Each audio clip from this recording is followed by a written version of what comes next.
Boa noite, meus amigos. Estamos aqui de volta. Como sempre, começamos invocando a Santíssima Virgem Maria, o Santo Padre Pio de Pietrelcina, para que roguem a Deus que nenhuma injustiça se cometa nesse programa. Eu queria, antes de tudo, agradecer os simpáticos votos que me enviaram pelo meu aniversário, 65 anos. São milhares, eu não pude responder a cada um, porque se eu responder 5 linhas a cada um, seriam 5.000 linhas. Isso é aproximadamente 250 páginas, né? Então eu vou destacar aqui alguns nomes: Graça Salgueiro, Nancy Galvão, Margarete C., Paulo Briguet, Bruno Garchagen, Felipe Ortiz, Érica Pinheiro, Luciana Mato, Henrique Lima e Padre Paulo Ricardo.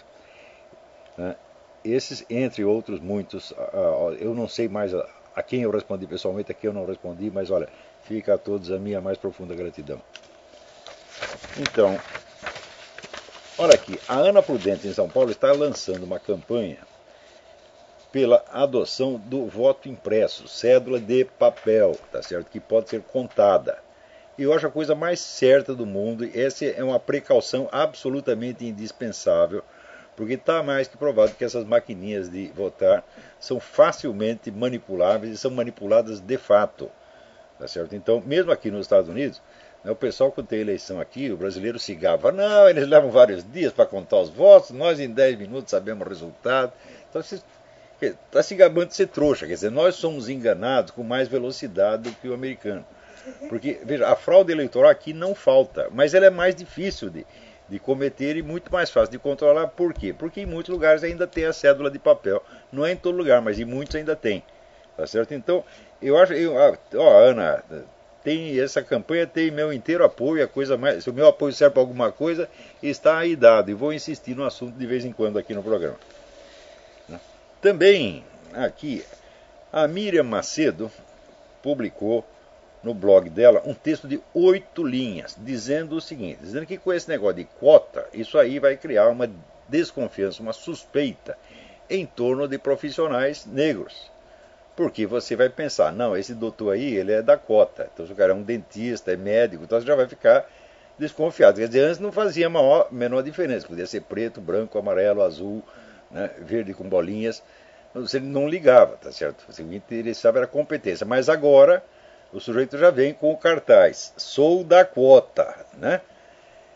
Porra, isso aí desmoraliza qualquer um. Isso aí é verdade. A Miriam falou uma coisa, né, absolutamente inegável.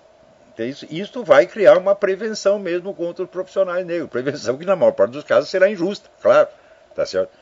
Mas que vai criar, vai, tá certo? Então, outra coisa, eu não entendo cota num país onde metade da população é de pretos e mulatos. Como é possível isso aí? A cota de metade? Né? Isso é absolutamente irrealizável. Então, se eu fixo uma cota de 20%, eu falo, bom, fixar a cota é injusto. Quer dizer, se existe uma diferença, por exemplo, nas profissões de alto nível, o número de brancos é bem maior do que o de negros. Claro que é assim. Então, isso é um resíduo histórico do fato de que, quando acabou a escravidão no Brasil, não havia emprego para a massa de ex-escravos. Simplesmente não havia. Você não pode esquecer que a libertação dos escravos foi no fim do século XIX. A industrialização no Brasil só começou na década de 30.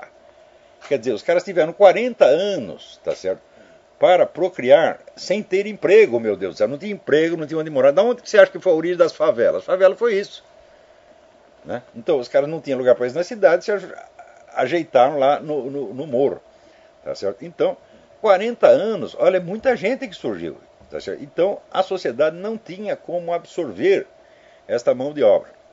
E só muito gradativamente, você sabe que a industrialização brasileira não foi essas maravilhas. Teve um impulso na década de 30, outro na década de 60, um pequeno, mais breve nos anos 70, mas é por solavanco. Não é uma coisa contínua, tá certo? O país ainda está subindustrializado, se você for comparar com a população. Então, é claro que ficou, né, esta deformidade na sociedade brasileira. Essa deformidade não foi implantada por lei.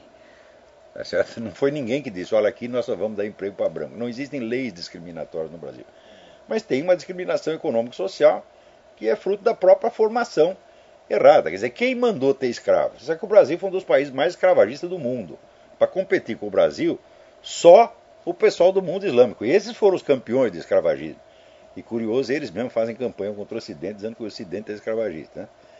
Então, nas últimas. Só que esse foi um assunto proibido durante muito tempo. Agora, nos últimos 20 anos têm surgido estudos cada vez mais impressionantes, onde você vê que o volume da escravidão islâmica foi muito maior do que no Ocidente. Inclusive, o volume de vítimas. Então, dizia que morria muita gente no transporte marítimo. Né? Morria 100 vezes mais gente no transporte a pé para os países islâmicos. Catava o cara no Sudão para levar para a Meca. Né? Então morria 80% no caminho. 80%. Sem contar os caras que chegavam lá e eram castrados. Por quê? A escravidão nas Américas foi mais para trabalho na lavoura. E a escravidão do mundo islâmico foi mais para a satisfação sexual dos senhores de escravos. Então ia muito mais, aqui ia muito mais homem do que mulher, para lá ia muito mais mulher do que homem. E dos homens, uma boa parte era cortavam-lhe as bolas, tá certo? Para não ter perigo do sujeito oferecer concorrência para o patrão. Então este, aliás, é um dos motivos de você ter pouca população mestiça naquela área do planeta. Ao passo que sobretudo na América do Sul, né, e sobretudo no Brasil, a população de mestiço é imenso. O que mostra que não havia uma separação estanque entre as raças, não havia uma estratificação social, estava tudo misturado. Inclusive a nossa elite política e intelectual do século XIX, o coeficiente de mulato ali era quase 50%.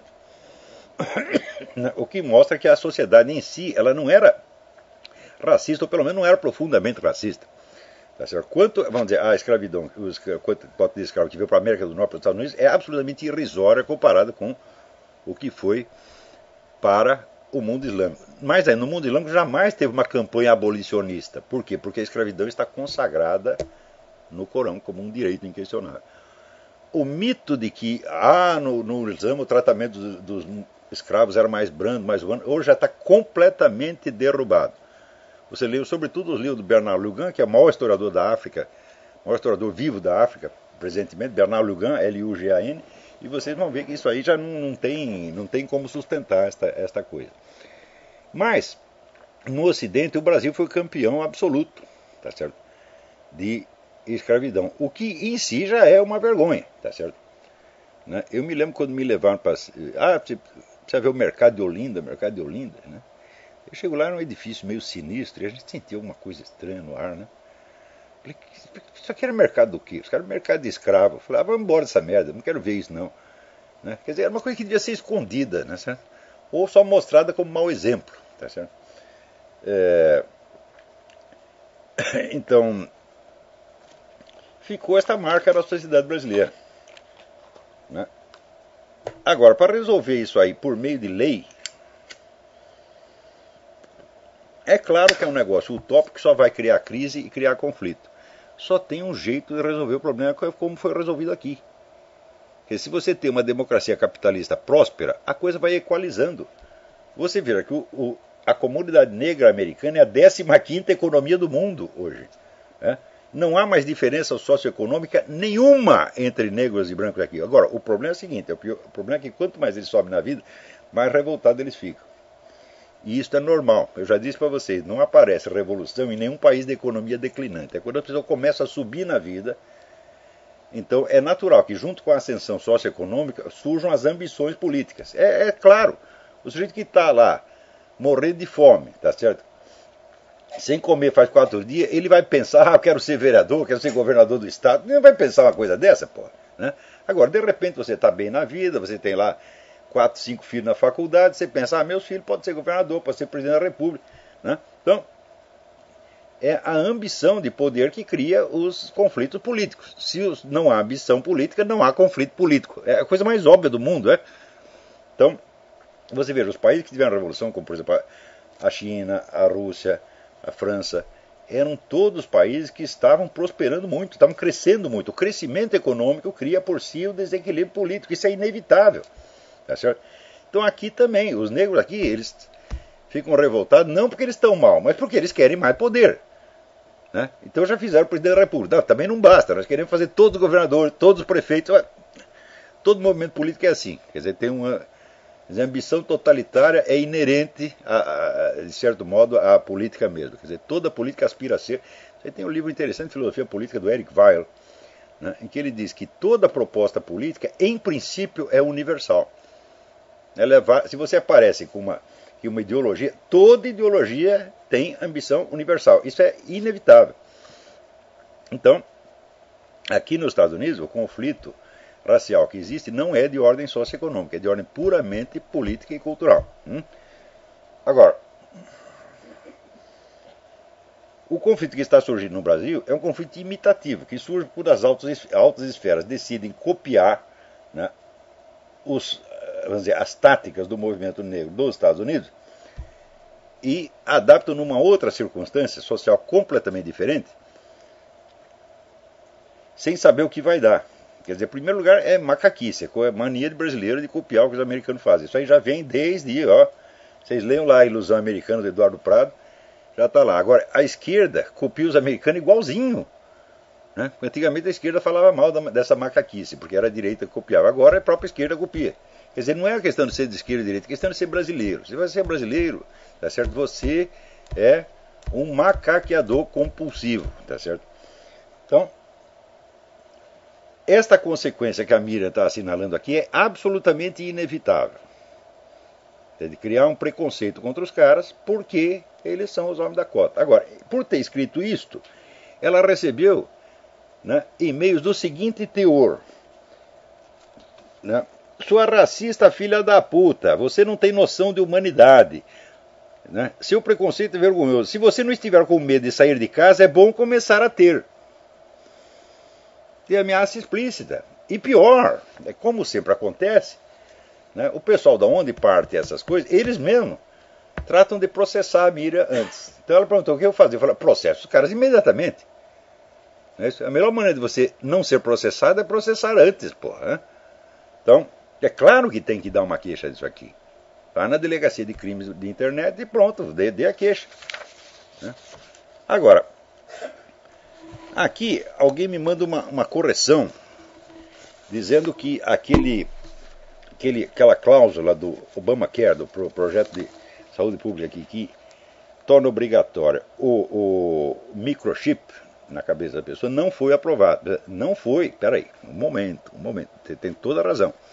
Depois saiu aqui no World Net Daily, saiu uma análise feita por o escritório de advocacia aqui, excelente, citado pelo Bob Unruh, que é um jornalista altamente competente.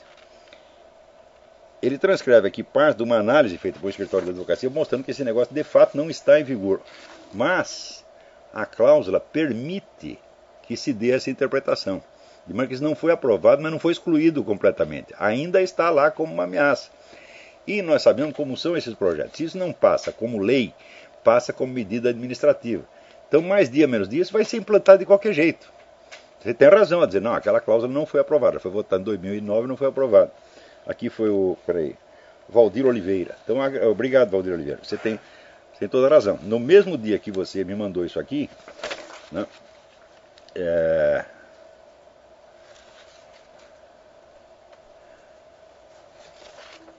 eu li aqui essa matéria do Bob Unruh, né?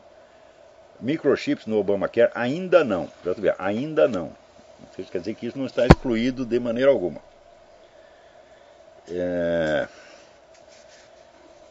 Então, vocês viram, essa semana descobriram lá os camaradas que iam explodir a ponte em Cleveland, Ohio. Né? E são 3 caras, 2 participaram de manifestações do Occupy Wall Street e um é membro do Occupy Wall Street. Mas imediatamente toda a mídia, né, se preocupou em dizer, não, isso não tem nada a ver com o Occupy Wall Street. É incrível, porque quando é para inculpar a direita, mesmo uma relação hipotética, remotíssima, imaginária, analógica, serve para dizer, como no caso do sujeito de Oslo, tá certo? Não, isso é culpa da direita. Ou a mulher que atirou na senadora democrata, né? Isso que era culpa da Sarah Palin, porque ela tinha usado a palavra alvo com relação àquela cidade. Quer dizer, alvo da campanha, etc. Não, isso é uma insinuação subliminar Então a culpa passa a ser da Sarah Palin. Agora, no caso, quando o sujeito é membro e militante da organização, a organização não tem culpa nenhuma. É um negócio, tem uma diferença de tratamento absolutamente brutal e sistemática. Tanto que as pessoas se acostumam com isso, né? Também na mesma semana, aqui o Obama nomeou, né, aqui os funcionários que são investidos de poder federal para certa área são chamados de czares, né? Então ela nomeou para o Departamento de Prevenção de Atrocidades, né, uma senhora que é assim, marxista ex-professo, tá certo? E fanática anti-Israel. Então você já sabe o que vai dar aí. Agora, curioso, na mesma semana, o pessoal solta uma estatística dizendo o seguinte: o número de votantes pró-Obama entre os judeus diminuiu. Oh, que maravilha! Diminuiu de 75% para 61%. Ou seja, ainda tem 61% de idiota na comunidade judaica americana. Os caras não aprendem. Quer dizer, você está dizendo aqui, olha, bota lá a mulher fanática anti-Israel para policiar atrocidades. Então você sabe que daqui por dentro os únicos autores de atrocidades serão vocês. Ou seja, é tal negócio. É no seu cu, meu filho. Né? Então, como é possível que os caras insistam em votar nesse sujeito? Eu não entendo isso, né?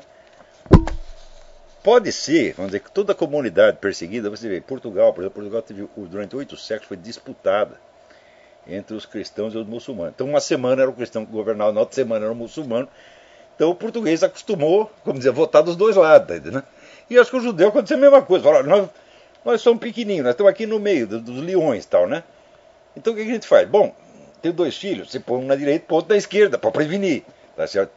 Só que isso aí é falsa esperteza, meu filho. Isso aí a longo prazo não funciona. Não se trata de ser de esquerda e de direita.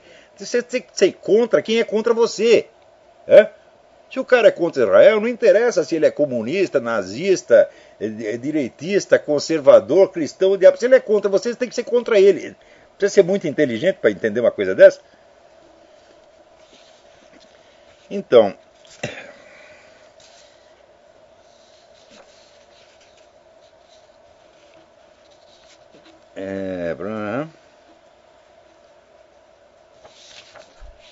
aqui o Edgley Macedo Pinheiro Júnior diz: eu desejaria continuar acompanhando o seu trabalho, não faço por motivos financeiros. Fala, ninguém jamais ficou fora dos meus cursos por falta de dinheiro.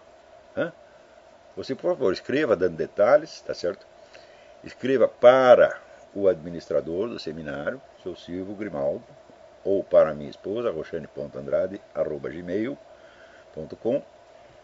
Dê os detalhes e você vai ser inscrito no curso. Acabou, fim de papo. Muito bem, agora o pessoal estão até me pedindo, né, que eu explique esse negócio do Rodrigo Constantino. Botou lá um vídeo no YouTube, né, me acusando de tudo que existe, né. Então, olha, eu tomei umas notas aqui que eu vou publicar no Mídia Sem Máscara mais tarde, quando eu terminar ainda de escrever e tal, mas eu vou ler uns pedaços para vocês aqui, porque o negócio é muito interessante, muito mais interessante do que eu mesmo poderia imaginar à primeira vista, né. Então, o artigo chama-se Demolindo Otávio de Ramalho. O senhor Rodrigo Constantino, que estreou no Teatro do Mundo, invadindo comunidades no Orkut, especialmente as minhas, para ali meter à força mensagens em apoio dele mesmo, assinadas com nomes imaginários, talvez você se lembre desse episódio, 2007, diz que ao mencioná-lo en passant nos meus programas de rádio, estou mendigando a sua atenção. 2 dias depois de colocar essa declaração no YouTube, ela tinha 250 visitantes. Bastou aparecerem 2 artigos contra ela no Mídia Sem Máscara e horas depois as visitações tinham subido para 3.763. Já deve estar nos 5.000, 6.000, sei lá o quê. Quem escreve uma coluna intitulada Mundo às Avessas é o Dr. Emir Sader, mas em matéria de inversão, o seu Constantino não fica atrás. No universo dele, foi a formiguinha que mandou o elefante baixar as calcinhas. Algumas das inversões em que ele incorre, no entanto, são menos cômicas do que alarmantes. Ele assegura que descer das suas altas cogitações para prestar atenção ao que digo é um desperdício dos seus talentos, ao qual ele só se entrega, de má vontade por brevíssimos instantes, quando forçado a isso pela minha mórbida insistência. mas, ao mesmo tempo, informa estar escrevendo um romance que tem entre seus personagens a minha pessoa. Aparecendo ali sob o nome de Otávio de Ramalho, sou um religioso hipócrita, um falso profeta que se dá muito mal e acaba sendo socorrido por outro personagem, encarnação, é claro, do próprio Sr. Constantino. A confissão apareceu numa conversa entre o Sr. Constantino e o seu leitor Eduardo Ribeiro, aliás, é meu leitor também, no Facebook no dia 26 de abril. Eduardo Ribeiro, existe alguma possibilidade de reconciliação entre vocês, quer dizer, Rodrigo Constantino e eu? Resposta ao Rodrigo, só na ficção. Devo lançar meu livro novo, um primeiro romance, onde há um personagem religioso chamado Otávio de Ramalho. Ele quebra a cara, é claro, mas o personagem principal estende a mão para ele. Conjecturar motivações neuróticas e inconscientes na conduta alheia é algo que se deve evitar o quanto possível, só recorrendo a tão extremo expediente quando a conduta em questão é demasiado incongruente para poder ser explicada por qualquer intuito racional.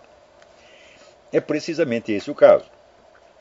Como é possível alguém deixar sua imaginação ser tão vivamente afetada, seu mundo interior ser tão vastamente ocupado por outro indivíduo, ao ponto de querer exorcizá-lo mediante uma criação literária, e ao mesmo tempo, em público, fazer de conta que jamais pensa nesse indivíduo, que o considera insignificante demais para merecer um minuto de atenção? Quer dizer, o senhor está lá, escrevendo um romance, elaborando, pensando no personagem, etc, etc, e em público diz que jamais pensa. Eu digo, como é que é isso, né? A intensidade da experiência interior contrasta aí de tal modo com a afetação pública de indiferença que é impossível deixar de enxergar nessa conduta o sinal de um conflito pessoal muitíssimo mal camuflado. Uma breve análise mostrará a complexidade do problema. Que alguém aspire a provar a sua superioridade moral, imaginando o adversário em desgraça e colocando a si próprio no papel da mão generosa que ao mesmo tempo o socorre e humilha, já é uma fantasia pueril de onipotência que uma pessoa normal só vivenciaria, se chegasse a tanto, por um breve momento, desvencilhando-se dela em seguida com um sorriso de autoironia e esquecendo-a para sempre. Se, porém, a fantasia se torna tão recorrente e obsessiva que já não se satisfaz em expressar-se no recinto modesto da fantasia privada, mas tem de exteriorizar-se em criação romanesca, então é óbvio que se trata de um sistema neurótico inquietante, um mecanismo imaginário de compensação de um insuportável sentimento de inferioridade. Tão insuportável que tem de ser camuflado em público mediante a ostentação forçada de indiferença, por sua vez desmascarada logo em seguida pela confissão da fantasia literária. É um fato amplamente reconhecido na psicologia da criação literária que os escritores de ficção tomam como material de base os fantasmas que povoam suas obsessões interiores. Com toda a evidência, ocupam um lugar considerável no espaço interior do Sr. Constantino, senão como poderia fazer de mim um personagem de romance. Lugar considerável no espaço interior do Sr. Constantino, certamente maior do que concedo a ele, e talvez até a mim mesmo, no meu. Escrevendo, ele busca domar o fantasma, primeiro levando-o à derrota e ao fracasso, depois montando a cena triunfal em que Constantino, o magnânimo, estende a mão de ateu generoso ao hipócrita desmoralizado. No entanto, o esforço mesmo de elaborar literariamente o personagem leva-o a pensar nele mais e mais, agravando em vez de aplacar a obsessão. Nessas condições, a menor provocação, isto é, ser citado de passagem num dos meus programas de rádio como autor de um contrassenso lógico, bastou para levar o Sr. Constantino a uma explosão de fúria, muito mal disfarçada, na qual veio a lançar sobre o adversário as acusações mais toscas e fantasiosas. Já vou explicar daqui a pouco. Como a explosão, no entanto, arriscava perigosamente revelar em público a obsessão originária que ele desejaria ocultar, ele precisou recobri-la de uma segunda camuflagem, ainda mais postiça, afetando indiferença superior a um objeto de ódio no qual não consegue parar de pensar. Já vi muita gente ostentar ou fingir recusa de atenção, para se fazer de importante e rebaixar o interlocutor à condição de pedinte. O que é mais raro, e que já sai da esfera da pura hipocrisia para entrar no terreno da simulação neurótica, é alguém usar esse truque e ao mesmo tempo dar com a língua nos dentes, revelando que o tipinho alegadamente indigno da sua atenção lhe remexe os sentimentos e assombra a imaginação ao ponto de fazê-lo perder o equilíbrio. Desde que apareci no cenário da sua existência, a vida interior do Sr. Constantino tornou-se um jogo de esconde-esconde com ele mesmo, caracterizando sem a menor possibilidade de dúvida aquele tipo de drama neurótico que, se não for desmascarado logo, arrisca transformar-se em fantasia psicótica.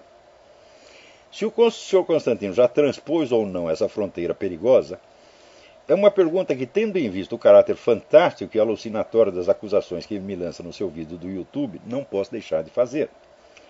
Eu não a faria se algo nessas acusações sugerisse a hipótese de mentiras conscientes, maquiavelicamente concebidas para destruir a minha reputação. Mas, bem ao contrário, o tom em que ele as emite indica antes que ele acredita nelas piamente, como quem enxergasse ao vivo com seus próprios olhos coisas que nunca existiram nem podem existir. Com toda a evidência, o Olavo de Carvalho, que povoa as fantasias íntimas do Sr. Constantino, tem pouco a ver com o personagem de carne e osso que tantos conhecem, seja pessoalmente, seja através de seus escritos e aulas. Cada palavra do Sr. Constantino, no vídeo que ele colocou no YouTube, mostra que ele praticamente nada sabe do que o Olavo de Carvalho pensa, escreve e é. Nem jamais procurou investigar nada a respeito. O alvo sobre o qual ele despeja a sua ira é de alto a baixo um personagem imaginário, uma criação de fantasia. Alguns exemplos bastarão para demonstrá-lo acima de qualquer possibilidade de dúvida. Primeiro, Foro de São Paulo. Segundo o Sr. Constantino, criei em torno do Foro de São Paulo toda uma teoria da conspiração, na qual amplio imaginariamente os poderes dessa entidade, ao ponto de descrevê-la como um grupo secreto de meia dúzia de pessoas onipotentes que, a portas fechadas, decidem os destinos da nova ordem mundial. Literal dele. Quem quer que tenha lido os meus artigos a respeito, verá que, exatamente ao contrário, descrevo o Foro como uma vasta entidade de massas, formada por mais de 200 partidos e organizações, que toma decisões em assembleias plenárias e as publica em atas, em 2 idiomas, à vista de todo mundo.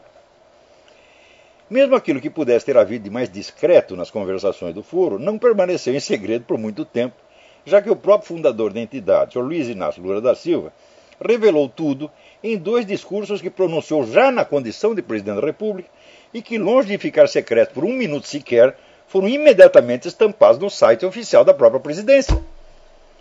Se alguma conspiração de meia dúzia de pessoas existiu no caso, não foi do Foro de São Paulo. Foi dos diretores de jornais brasileiros que, por medo, por interesse político ou por instinto de proteção paternal para com a esquerda, decidiram nada publicar a respeito e se mantiveram fiel ao seu voto de silêncio por 16 anos. Então, é claro, às vezes essas coisas se superpõem. Existe o Foro de São Paulo já está dominando 12 países da América Latina, etc. Por outro lado, ninguém da mídia fala nada a respeito. Tá certo? Então, a gente denuncia os 2 fatos ao mesmo tempo, mas a imaginação de alguns imbecis superpõe uma coisa à outra. Tá certo? Então, ele supõe, não, ou ele está vendo o Foro de São Paulo como uma conspiração. Mas falando, como se é uma organização de massas? Como se publica as atas? E eu mesmo reproduzi as atas no Mídia Sem Máscara. Quer dizer, você já viu assim, conspiração secreta publicar atas? Não tem o menor sentido. Para dar às coisas um ar ainda mais demencial, o Sr. Constantino imagina que o Foro, no meu entender, decide em segredo não só os rumos da política latino-americana, mas os da nova ordem mundial inteira. Se eu assim pensasse, haveria toda a razão em me chamar de maluco. Na verdade, tenho dito e repetido, e meus leitores o sabem de cor e salteado, que, embora nenhuma entidade decida por si os destinos do mundo, os quais dependem de um jogo de força humanamente incontrolável, existe presentemente uma complexa disputa entre 3 esquemas de poder global, russo, chinês, islâmico e ocidental, à qual é preciso prestar atenção para compreender alguns dos fatos maiores que se desenrolam no cenário político internacional. Isso está claro no debate que eu tive com o professor Alexandre Duguin. O Foro de São Paulo não é nem mesmo visível nessa escala. Veja lá se no debate com o Duguin eu estou dizendo o Foro de São Paulo faz parte é o dono da nova ordem mundial. Eu falo, não é possível uma coisa dessa. É um reflexo longínquo, numa área limitada do terceiro mundo, de processos globais que provavelmente seus líderes e participantes das suas assembleias não chegam nem mesmo a compreender. Quer dizer, você acha que tem alguém no Foro de São Paulo que entende tudo aquilo que eu expliquei lá no debate com o Duguin, que estão entendendo tudo? Eles nem sequer entendem. Como é que eles podem decidir os destinos da nova ordem mundial? Aonde que o Rodrigo Constantino me viu dizer isso? Quer dizer, ele inventou isso aí. Quer dizer, qualquer pessoa que tenha lido, não precisa ler todos, mas que tenha lido um número suficiente dos meus artigos a respeito, sabe que eu não disse nada disso, que eu disse o contrário disso. Então, de onde o Constantino tirou? Da imaginação dele, evidentemente. O mundo conduzido por onipotentes conspiradores secretos fechados numa sala do Foro de São Paulo é de cabo a rabo uma criação do próprio Sr. Constantino, ou mais precisamente, de Otávio de Ramalho, que seu criador, após tê-lo inventado, já não consegue mais distinguir da pessoa real que ele diz ter lhe servido de inspiração remota. Segundo, o Sr. Constantino afirma com inflamada convicção que defende a implantação de um governo teocrático. Ele não pode citar uma única frase minha que comprova ou mesmo sugira de longe minha adesão a essa proposta esdrúxula.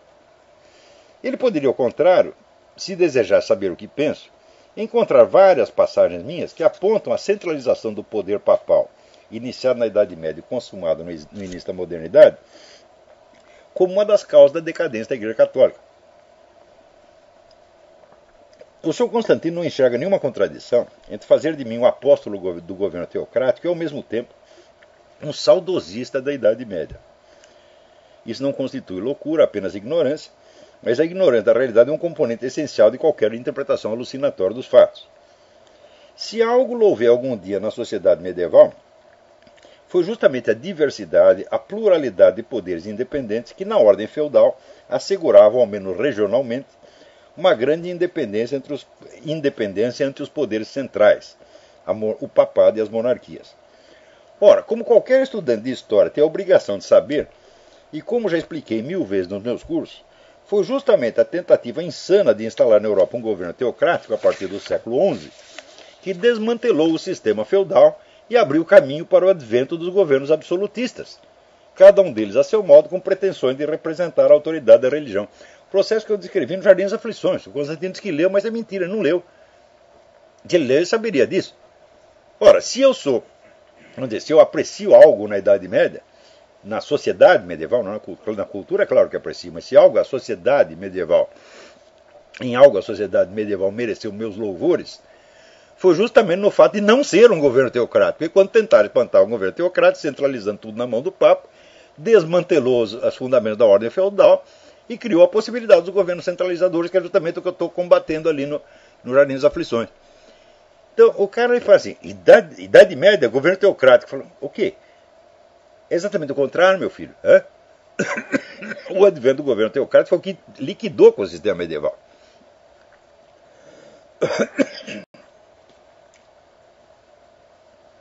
Quer dizer, só na cabeça de um completo ignorante pode a Idade Média aparecer como sinônimo de governo teocrático. Mas nem todo ignorante usa da sua ignorância como um instrumento para criar uma interpretação alucinatória das ideias alheias. Para isso é preciso alguma loucura. O Sr. Constantino, se tivesse algum interesse em saber o que penso, em vez de inventá-lo à imagem e semelhança de Otávio de Ramalho, poderia ter encontrado também este parágrafo que publiquei em 1998 no artigo Fórmula da minha composição ideológica. Aspas.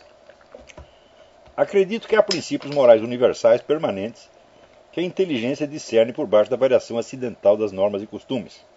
E acredito, enfim, que há o certo e o errado. Mas, por isso mesmo, impor o certo é errado, a não ser em caso de vida e morte. A autoridade religiosa deve se limitar a ensinar o certo com toda a paciência, sem tentar expulsar o pecado do mundo à força.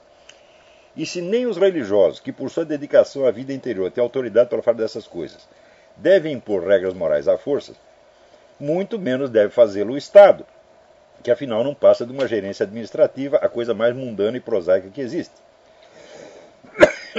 As leis devem fundar-se em considerações práticas de ordem, segurança e interesse coletivo, e jamais em motivos pretensamente elevados de ética, que terminam por fazer da burocracia estatal um novo clero e do Código Penal um novo decálogo. Pode haver uma declaração mais clara de oposição, de ojeriza a toda concepção teocrática? Claro que não. Pergunto eu que regime teocrático seria concebível sem o poder estatal de ditar normas morais. O curso inteiro de ética... Aqui estou dando documentação.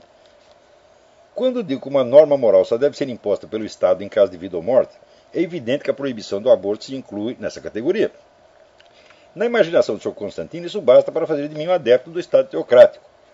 Mas nesse caso, será preciso admitir que o Estado brasileiro, tal como definido na Constituição de 1988 e nas anteriores, já é teocrático, pois ele proíbe o aborto como um crime contra a vida humana. Talvez o senhor Otávio de Ramalho seja realmente um teocrata. Não sei, porque não o conheço. Mas a hipótese de que eu também o seja é tão despropositada, tão estranha e hostil a tudo que escrevi e ensinei, que só pode ter sido calcada no modelo dele, não em algo que eu tenha jamais dito ou pensado. 3. O senhor Constantino, espumando de indignação, acusa-me de ser um desses pseudo-gurus da nova era, um chefe de seita, rodeado de discípulos fanatizados e servis que me oferecem, além da obediência canina, toda a sorte de louvores e rapapés. Ora, esses que oferecem, né, louvores e rapapés, tem aí o Roberto Campos, o Meira Pena, o Herberto Salles, o Josué Montello, né? Quer dizer, era toda a elite cultural brasileira, são todos uns teleguiados, né? Evidentemente. Tempos atrás, como o projeto de escrever com o projeto de escrever um livro que jamais terminei, mas de cujos rascunhos utilizei uma parte em O Jardim das Aflições, estudei bastante o fenômeno das seitas, Rajneesh, Moon, Love Family e similares, para ter uma ideia de como funciona e de como conseguem reduzir pessoas normais e saudáveis ao estado de apatetada passividade mental e veneração idolátrica do mestre, que o Sr. Constantino atribui aos meus alunos. Mais recentemente estudei o caso do Legionário de Cristo. No esforço de coletar material, tornei-me até mesmo membro da International Cultic Studies Association, ICSA, a maior instituição científica destinada ao estudo do fenômeno das seitas. Não sou, pois, um principiante na matéria. Em absolutamente todos os casos estudados na bibliografia a respeito, sem qualquer exceção, a técnica empregada pelos líderes de seitas para produzir nos seus discípulos o estado mórbido acima aludido inclui os seguintes itens. 1. Os discípulos são fisicamente separados de seus ambientes familiares e sociais de origem e levados a morar em instalações especiais, como ashrams ou monastérios, onde convivem tão somente com o guru, seus auxiliares e outros membros da seita. 2. Nesses locais de residência são sistematicamente desprovidos de toda privacidade e forçados a viver num ambiente de promiscuidade psicológica, às vezes também física, que destrói neles todo o senso de autonomia individual. 3. São submetidos à prática constante e repetida de complexos rituais coletivos e exercícios psicológicos que afetam sua imaginação e suas emoções para além de tudo quanto possam compreender racionalmente. 4. São levados a sentir-se comprometidos para com o grupo e o chefe por meios de juramentos de fidelidade e de segredo, bem como submetidos a humilhantes rituais de acusação e autocrítica em caso de desobediência. Em muitos casos, mas não em todos, o impacto desse conjunto de técnicas é reforçado por medidas especiais, como privação alimentar e dietas debilitantes, ingestão de drogas, sexo grupal, etc. Bom, nos meus cursos não tenho contato nenhum com os meus alunos, exceto em aulas expositivas que profiro aos sábados por internet. A maior parte deles nunca vi em pessoa e não tenho sequer um arquivo com as fotos dos estudantes matriculados. Não tenho um corpo de auxiliares para fiscalizar a conduta dos alunos que continuam vivendo em seus ambientes sociais longe de qualquer possibilidade ou pretensão minha de controlá-los ou fiscalizá-los. Não praticamos rituais nem exercícios psicológicos de espécie alguma. Como posso então exercer sobre eles o tipo de domínio que caracteriza um chefe de seita? Ou inventei algum tipo de técnica mágica que me permite controlar à distância, por meio de simples conferências semanais, a conduta de pessoas que nunca vi nem sei quem são, ou então o Sr. Constantino que está vendo coisas.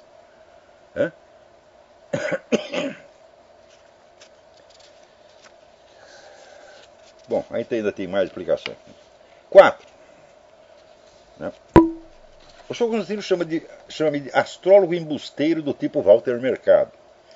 Os trabalhos que publiquei e os cursos que proferi sobre matéria astrológica diferem tanto, situam-me a uma tão imensurável distância, não só dos vulgares astrólogos de mídia, mas também até dos astrólogos profissionais mais técnicos, aqueles que não fazem previsões genéricas, mas trabalham baseado em horóscopos individuais, que o Sr. Constantino, para me igualar ao supracitado personagem, tem de ignorar por completo tudo o que eu escrevi e disse a respeito, e inventar de novo na base da pura criatividade alucinatória.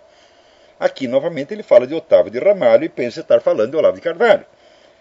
Para não me estender em explicações desnecessárias por demasiado óbvios, reproduzo em apêndice 2 escritos meus já antigos, mas bem divulgados na época, dos quais resumo minhas opiniões até hoje inalteradas em essência sobre a questão astrológica.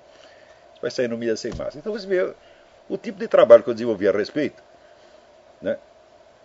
Não tem nada, nem mesmo a ver com o astrólogo praticante, esse que lê horóscopo, né, que calcula e lê horóscopo, quanto mais com o astrólogo de mídia tipo Walter Mercado, que é uma coisa tão distante, tão absolutamente diferente, que só produto por imaginação.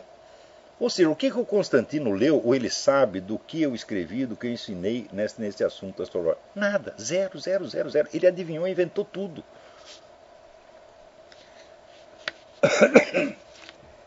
Né? 5.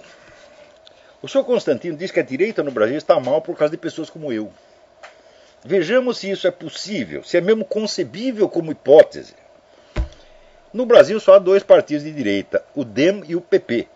Algum deles segue a minha orientação, ouve os meus conselhos, presta ao menos alguma atenção ao que digo? Não. Quando não permanecem num estado de total abstinência ideológica, temendo as definições como se fossem promessas de morte certa, abrem-se na mais ousada das hipóteses à influência dos liberais, como o próprio Sr. Constantino. Que se encontrem num estado de debilitação extrema às portas da extinção é, portanto, algo pelo qual sou tão responsável quanto pela explosão de Chernobyl. Já o Sr. Constantino não pode dizer o mesmo, né? Há também entidades não partidárias que pretendem influir na política de maneira indireta ideologicamente. Algumas denominam-se liberais. Instituto Milênio, Instituto Atlântico, Instituto de Cultura da Cidadania, Instituto Mises Brasil, Instituto de Estudos Empresariais, Instituto Liberal, Instituto Liberdade, Instituto Ling. Na primeira, por motivos que não vêm ao caso, sou persona non grata. A segunda, a terceira e a quarta me ignoram solenemente, como eu as ignoro.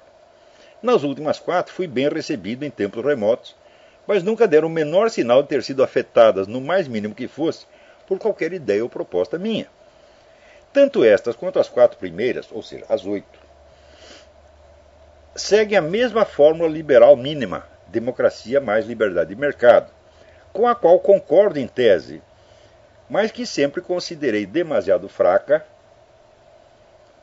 para embasar qualquer ação política eficiente ou até para distingui-las suficientemente do PT entre os olhos do povo. Porque, afinal de contas, o PT também defende a mesma coisa. O PT não defende democracia? Defende. Não defende liberdade de mercado? Defende. Claro que eles dão uma interpretação diferente, mas a linguagem é a mesma. Na esfera cultural, as 8 são alheias, indiferentes ou até simpáticas às propostas da esquerda, como abortismo, gaysismo e liberação das drogas. São também entusiastas da globalização, porque a entendem somente como abertura de fronteiras comerciais e culturais, sem querer perceber o risco de uma ditadura burocrática mundial que essa abertura traz consigo incontornavelmente. Em suma, pensam como o Sr. Rodrigo Constantino, não como eu.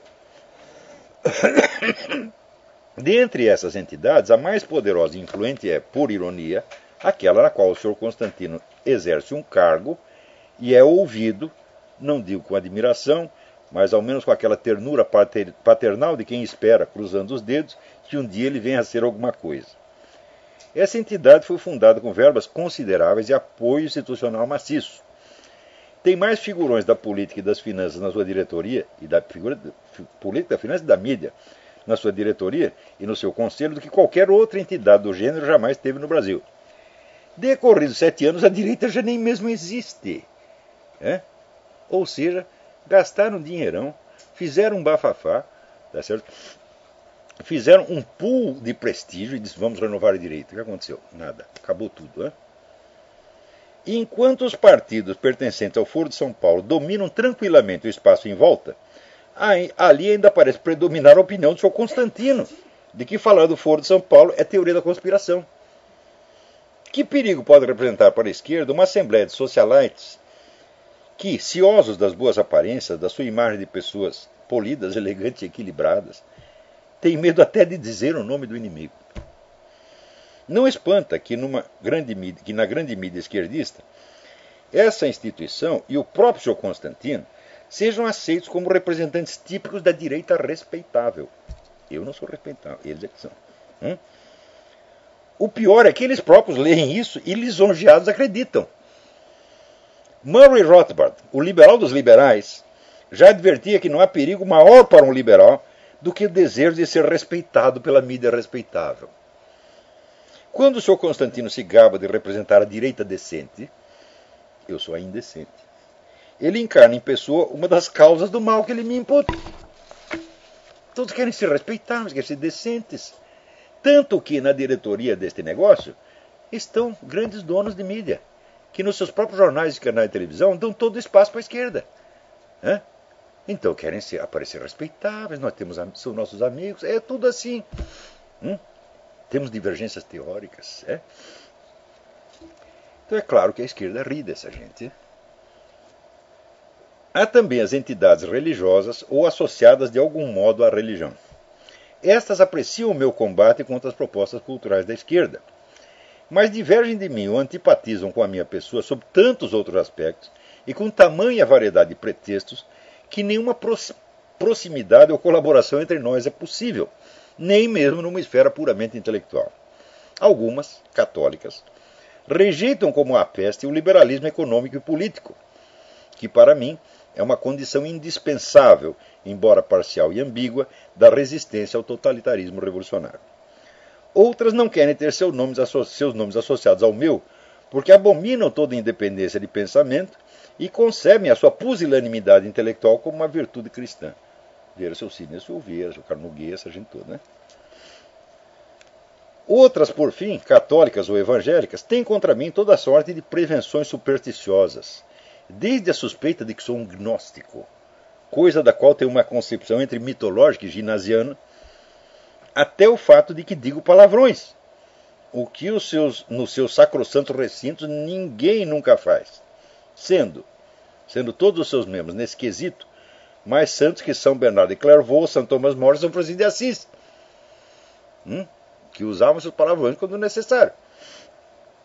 A única direita sobre a qual posso ter exercido alguma influência é, portanto, a massa anônima e inorgânica dos meus leitores, ouvintes e alunos. Ou seja, aqueles brasileiros tipicamente separados por distâncias enormes, socialmente isolados, desprovidos de qualquer canal de ação política, desamparados e órfãos, aos quais a direita liberal e a conservadora igualmente não tem nada a dizer desde há muitos anos. Esses me ouvem, no mínimo, porque ninguém mais fala com eles. Ou quando fala, só lhes desperta bocejos, quando não tristeza e desesperança. Como essa direita dispersa e muda não é uma organização, nem atua politicamente, nem aliás ambiciona fazê-lo, não pode estar em crise nem em decadência como as direitas institucionalizadas, seja as que dão ouvidos ao seu Constantino, seja as que os negam a mim, seja as que fazem ambas essas duas sapientíssimas coisas. Então, da onde o seu Constantino tirou que é por minha causa que as instituições de direito, que as organizações de direito estão caindo pelas tabelas? De onde que ele tirou isto? Da imaginação dele. Inventou Otávio de Ramalho. Otávio de Ramalho, então, é um falso profeta religioso que influencia toda a direita, engana todo mundo e leva a direita para o buraco. E daí vai ele para o buraco também, e daí vem Constantino magnânimo para estender a mão. Mas que foi uma fantasia pueril. Ele não colocou isso na gravação, ele colocou lá no YouTube, discretamente, na conversa que teve com o Eduardo Ribeiro. No Facebook. 6. Se existe uma pena de amor perdida, é a ênfase que o Sr. Constantino põe em declarar alto e bom som que não sou um porta-voz legítimo da direita, que não tenho autoridade para falar em nome dela. Pois já não expliquei 1000 vezes que nunca falo em nome de ninguém, exceto do meu próprio, que não represento nada nem ninguém além da minha pessoa. Eu já não disse isso milhares de vezes nesse mesmo programa. E não tenho feito disso ostensivamente, quase obsessivamente, um princípio e regra de ação indispensável à minha independência e julgamento? Pois eu não vivo dizendo que eu não falo em nome de ninguém, não tenho nada a ver com essas organizações, quero que todos vão à merda. Digo para elas o que eu tenho de dizer, tá certo? E espero morrer assim. O dia que eu for porta-voz de alguém, porra, eu vou enfiar minha cabeça na privada e puxar descarga. Eu sou porta-voz de mim mesmo e olhe lá, porra. Quer dizer, eu sigo aquela norma, era o velho Aureliano Chaves que dizia, a minha cadeirinha é pequenininha, mas nela sento eu. Eu não represento ninguém, represento eu. Se a pessoa disser, com que autoridade você diz isso? Eu digo, com a autoridade de quem disse isso. Precisa mais alguma? Quer dizer, para que negar com tanta veemência o meu direito de representar entidades e partidos que não desejo representar de maneira alguma? Que, aliás, se os representasse, morreria de vergonha. É patente que, ao negar-me um posto que não deseja ocupar, o Sr. Constantino se oferece para preenchê-lo ele próprio. Ele se insinua como porta-voz legítimo e autorizado da direita nacional. Também são penas de amor perdidas. Até certo ponto ele já desempenha esse papel, que ninguém lhe nega. Esse é, aliás, o único motivo que posso ter para mencioná-lo de vez em quando em meus artigos e programas. Pessoalmente, por seus talentos, pelo valor da sua obra escrita e a criatividade dos seus pronunciamentos, Sr. Constantino é um zero à esquerda.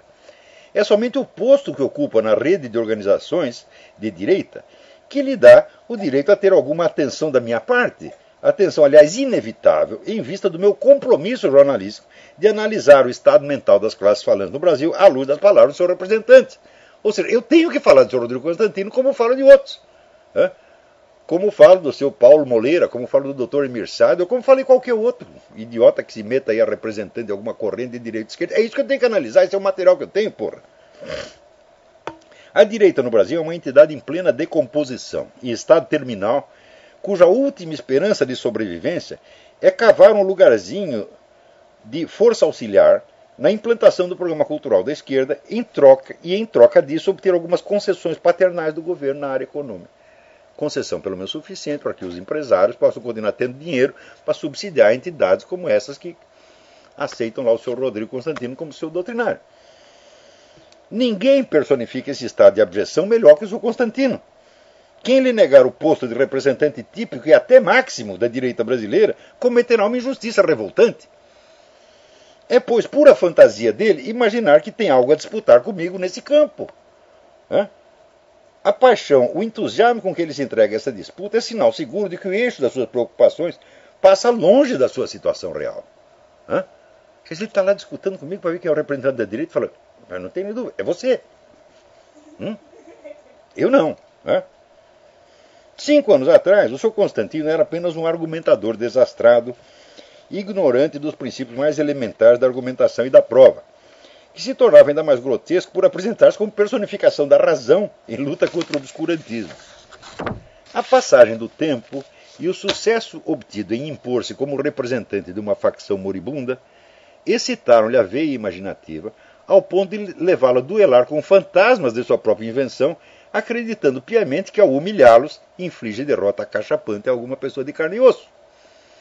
Não hesito em conceder ao Sr. Constantino a vitória triunfal sobre o seu arqui-inimigo Otávio de Ramalho, que aqui jaz a seus pés, desmascarado e humilhado, implorando a caridade de um olhar, de um gesto de perdão, talvez de uns trocados para uma média com pão e manteiga. Não era esse o sonho da sua vida? Pois ei-lo aqui realizado, sem nem mesmo esperar pela publicação do romance, que talvez não venha a ser concluído jamais, ou cujo enredo, depois do Sr. Constantino ler isso, talvez venha a ser modificado para não dar muito na vista. Apenas advirto que, cedendo com demasiada frequência à tentação de reforçar por esse meio factício um ego perturbado e vacilante, o Sr. Constantino arrisca passar do fingimento neurótico à invencionice psicótica. Como vimos no caso presente, parece que já passou. Não é de estranhar que, em tamanho estado de confusão interior, ele perca até as minguadas capacidades que tinha no começo e termine incapaz até mesmo de compreender o sentido patente das suas próprias palavras, como expus no artigo Inocente como um Feto, que está no Mídia Sem Máscara. Aqueles que em volta aplaudem e reforçam a sua conduta são aproveitadores irresponsáveis que se servem da autodestruição psicológica de um ser humano para usá-la como instrumento a serviço de seus interesses grupais ou, que seja, de seus projetos políticos. Então, não estou aqui discutindo o Sr. Rodrigo Constantino, não estou bravo com ele absolutamente, eu só estou dizendo que isso aqui é alarmante. O cara inventou um personagem que não existe. Não tem qualquer fundamento ou base em qualquer coisa que eu tenha dito ou escrito. É tudo completamente inventado e ele acredita que esse personagem sou eu. E depois confessa que está escrevendo um romance. Para você escrever um romance, você gasta meses, pelo menos. Tem que pensar naquilo, na criação imaginativa e tal. Então ele pensa muito nesse personagem, pode dizer, não, esse cara não merece minha atenção num minuto. Mas que fingimento, que teatrinho bobo, coisa mais... Assim, é uma neurose qualquer principiante de segundo dia de curso de psicologia tem que identificar à primeira vista. Agora, quando uma palhaçada neurótica dessa, quer dizer que é um assunto, vamos dizer, da vida íntima do Sr. Constantino, não tem nada a ver com o estado psicológico dele. Quando uma coisa dessa se transforma num acontecimento político, é que o país está absolutamente louco. Quer dizer, você não está me distinguir mais o que é uma discussão política, do que é um sintoma neurótico. Vocês não sabem, não. E do que é uma pré-psicose. Eu acabo de perguntar onde vai parar. Eu falo, não vai parar. Antes de perguntar onde vai parar, porque o buraco é sempre mais embaixo. E não há nada que esteja tão ruim que não possa piorar. Então, até a semana que vem. Muito obrigado.